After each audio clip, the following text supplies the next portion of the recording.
गांधी पर केस करने के लिए चले थे अमित शाह, लेकिन कांग्रेस ने उल्टा देशद्रोह की शिकायत कर दी। आपको बता दें कि एक तरफ अमित शाह ने मंच से खड़े होकर राहुल गांधी को चुनौती दी, दूसरी तरफ चुनाव आयोग से शिकायत की गई है। अब इस पर कांग्रेस भड़की है। कांग्रेस का कहना है कि राहुल गांधी पर चुनाव आयोग क्या एक्शन लेगा। पहले तो अमित शाह पर नेता प्रतिपक्ष के लिए झूठ बोलने पर देशद्रोह का केस होना चाहिए। तो फिलहाल अमित शाह किस मामले को बीजेपी पार्टी बार बार राहुल गांधी को घेरने का काम करती है, लेकिन उसका हर एक दांव बुरी तरह से फेल हो जाता है। एक बार फिर से अमित शाह ने किस तरह से राहुल गांधी को घेरने का काम किया, राहुल गांधी के ऊपर एफआईआर दर्ज कराने की बात की, लेकिन उल्टा अमित शाह फंस चुके हैं। अमित शाह के ऊपर देशद्रोह का मुकदमे की बात की जा रही है। दोस्तों, हमारे साथ वरिष्ठ पत्रकार मौजूद है। आप लोग उनकी इस रिपोर्ट को देखिए कि किस तरह से बीजेपी पार्टी के गृह मंत्री अमित शाह बुरी तरीके से अपने चाल के अंदर फंस चुके हैं। इस रिपोर्ट को देखिए।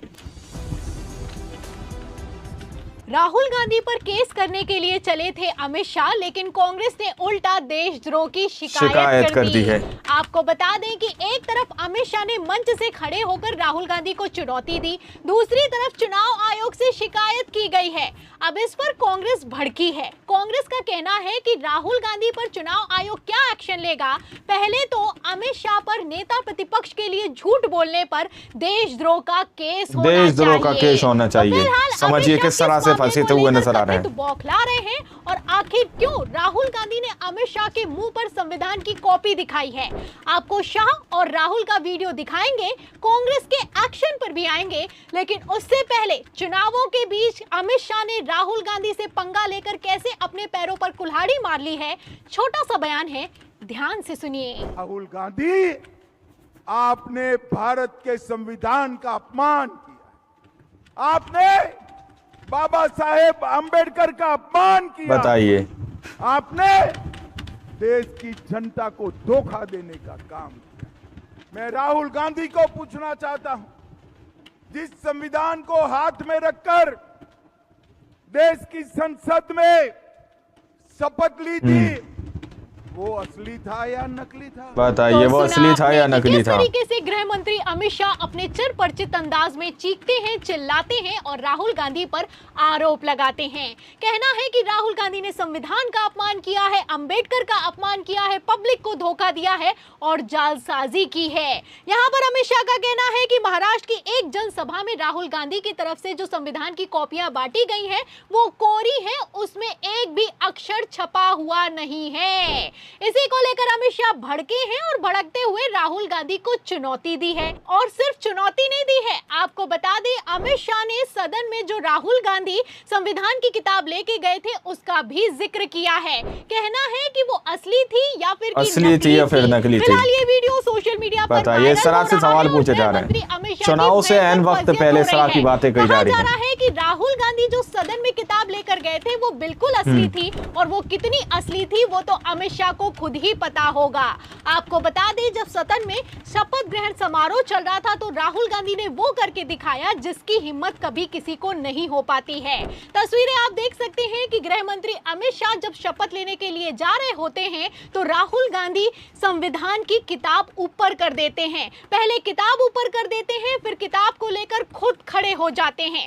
इस पर जब अमित शाह शपथ ग्रहण कर रहे होते हैं तो वो भी थोड़ा सकपका जाते हैं। यहाँ पर मैं आपको बता दूं, जो राहुल गांधी ने किया उसके बाद बवाल खड़ा हो गया, क्योंकि अमित शाह के साथ किसी नेता ने पहले कभी भी ऐसा नहीं किया था। खबरें भी निकलकर सामने आई। खबर आप देखिए नवभारत टाइम्स की, इसमें लिखा भी हुआ है कि शपथ लेने जा रहे थे अमित शाह, सामने ये क्या करने लगे राहुल गांधी। तो राहुल गांधी ने डायरेक्ट पंगा लिया है और सिर्फ अमित शाह से नहीं लिया है। आपको बता दें, सदन में जब शपथ ग्रहण चल रहा था तो प्रधानमंत्री नरेंद्र मोदी के साथ भी राहुल गांधी ने यही किया। कहा कि जिस तरीके से आप लोग संविधान का अपमान करते हैं, ऐसे हालातों में आपको संविधान हाथ में लेना चाहिए। तस्वीरें आप देख सकते हैं कि जब प्रधानमंत्री नरेंद्र मोदी भी शपथ लेने के लिए जा रहे होते हैं तो राहुल गांधी नहीं रुकते संविधान की किताब संविधान दिखाते हैं, वहीं दूसरी तरफ अमित शाह राहुल गांधी की तरफ ताकते रहते हैं। तो ये वीडियो तब खूब वायरल हुए थे, फजियत भी हुई थी और राहुल गांधी ने जितना साहस दिखाया है, इसको लेकर चर्चा भी हुई थी।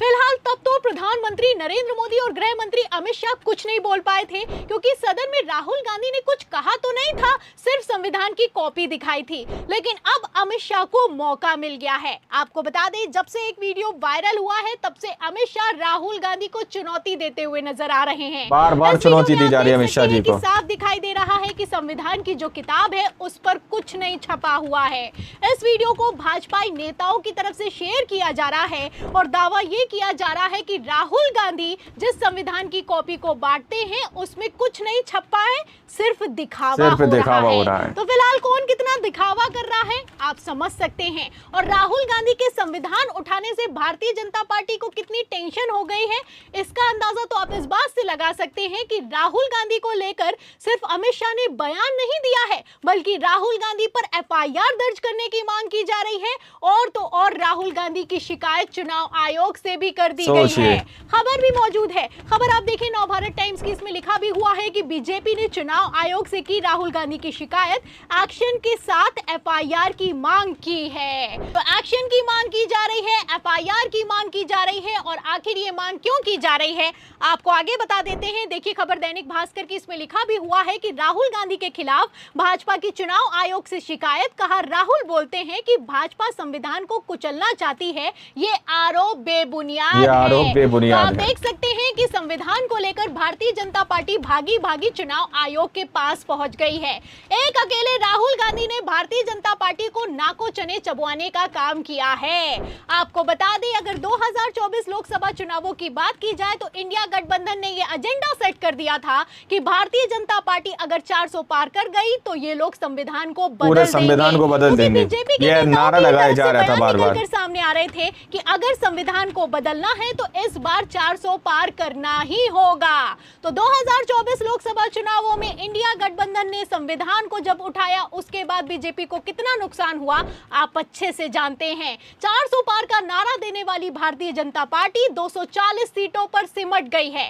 अब इसी को लेकर अमित शाह टेंशन में आ गए हैं, क्योंकि अगर यही झारखंड और महाराष्ट्र में हो गया तो बवाल खड़ा हो जाएगा। फिलहाल मैं आपको बता दूं कि अगर 2024 लोकसभा चुनावों की बात की जाए तो बीजेपी को अगर सबसे ज्यादा झटका कहीं पर लगा है तो वो है उत्तर प्रदेश। उत्तर प्रदेश में बीजेपी की 37 सीटें कम हो गई हैं। वहीं महाराष्ट्र उत्तर प्रदेश के अंदर बुरी तरह से सपाट हुआ है। महाराष्ट्र में अभी चुनाव चल रहा है, अयोध्या भी बुरी तरह से हार गई। 2027 में विधानसभा चुनाव होने वाला है। ऐसे में बीजेपी किसी तरह का कोई रिस्क नहीं लेना चाहती है। एक तरफ राहुल गांधी को फंसाने की कोशिश की जा रही है, राहुल गांधी पर एक्शन लेने की मांग की जा रही है। वहीं दूसरी तरफ मैं आपको बता दूं, कांग्रेस ने कमान संभाली है। कांग्रेस की तरफ से बयान निकलकर सामने आया है कि अरे राहुल गांधी पर एफआईआर क्या दर्ज करोगे, राहुल गांधी पर चुनाव आयोग क्या एक्शन लेगा। पहले तो गृह मंत्री अमित शाह पर एक्शन होना चाहिए, देशद्रोह का मुकदमा दर्ज होना चाहिए। नेता प्रतिपक्ष के ऊपर झूठे इल्जाम लगाए इसलिए। और कितना तगड़ा ये पेज फंस गया है। खबर आप देखिए जागरण की, देखिए इसमें लिखा हुआ है कि झारखंड इलेक्शन 2024 उन पर राष्ट्रद्रोह का केस बनता है। राहुल गांधी पर अमित शाह की टिप्पणी से कांग्रेस ने जताई है नाराजगी। तो आप देख सकते हैं कि किस तरीके से गृह मंत्री अमित शाह अपने ही बोले गए झूठ में बुरी तरीके से फंसते हुए नजर आ रहे हैं।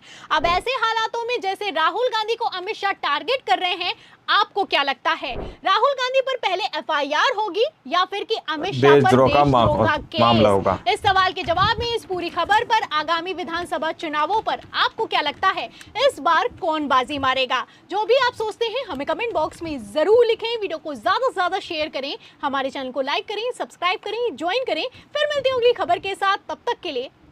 तो आप लोगों ने इस वीडियो को शुरू से आखिर तक देखा। वीडियो के अंदर साफ तौर पर बात की गई कि किस तरह से गृह मंत्री अमित शाह बार बार राहुल गांधी के ऊपर हमला बोलते हैं। हाँ, राहुल गांधी को जो है किसी भी तरह से फंसाने की हर मुमकिन कोशिश करते हैं, लेकिन इस बार राहुल गांधी के ऊपर चला गया दाव बुरा ही पड़ गया दोस्तों अमित शाह के लिए। अमित शाह जी ने जितनी भी बातें कही राहुल गांधी को लेकर, कांग्रेस पार्टी कह रही है कि वो सारी बातें बेबुनियाद हैं और झूठी हैं। और नेता प्रतिपक्ष के ऊपर जिस तरह से उन्होंने ये एलिगेशन लगाए, जितनी भी बातें कही हैं ये सब झूठ है। अब अमित शाह के ऊपर जो है दोस्तों, गृह मंत्री अमित शाह जी के ऊपर देशद्रोह का मुकदमा चलना चाहिए, ये बात जो है कांग्रेस पार्टी की तरफ से कही जा रही है। तो बुरी तरीके से यहाँ पर अमित शाह फंस चुके हैं, कांग्रेस पार्टी का ये कहना दोस्तों। और सोशल मीडिया पर यह वीडियो धड़ल्ले से वायरल हो रही है। आप लोगों ने इस पूरी रिपोर्ट को देखा, सुना कि किस तरह से यहाँ पर अमित शाह सीधे तौर पर भरे मंच से एक बात कह रहे हैं कि उन्होंने पूरे देश की जनता से जो है धोखा किया है, छल किया है, यानी राहुल गांधी ने। और फिर वो कहते हैं कि राहुल गांधी जो संविधान की किताब दिखाते हैं, असल में वो संविधान है या नहीं है, या फिर वो झूठा है। इस तरह की बात कुछ यहाँ पर अमित शाह जी कहते हुए नजर आ रहे हैं। अब आप लोग समझ सकते हैं। और एक वीडियो सोशल मीडिया पर वायरल करने की कोशिश की जा रही है, जिसमें हूबहू जो राहुल गांधी के हाथ में संविधान की किताब रहती है, उसी तरह की किताब जो है अंदर खाली पन्ने उसमें दिखाए जा रहे हैं कि राहुल गांधी इस तरह की जो किताब दिखा रहे हैं वो असल में संविधान है ही नहीं। इस तरह की बात भी जो है झूठी करके धड़ल्ले से फैलाई जा रही है। तो इसको लेकर कांग्रेस पार्टी भड़की है, और इतना भड़की है कि उसने गृह मंत्री अमित शाह के ऊपर देशद्रोह का मुकदमा चलाने तक की बात कह दी। अब आप लोग जरा सोचिए और समझिए इस पूरी रिपोर्ट के बारे में। क्या आप क्या सोचते हैं, क्या समस्या, आपकी क्या राय है? बाकी अपनी राय कमेंट सेक्शन में जरूर लिखिएगा। मिलते हैं अगली वीडियो में, जब तक के लिए जय हिंद, जय भारत।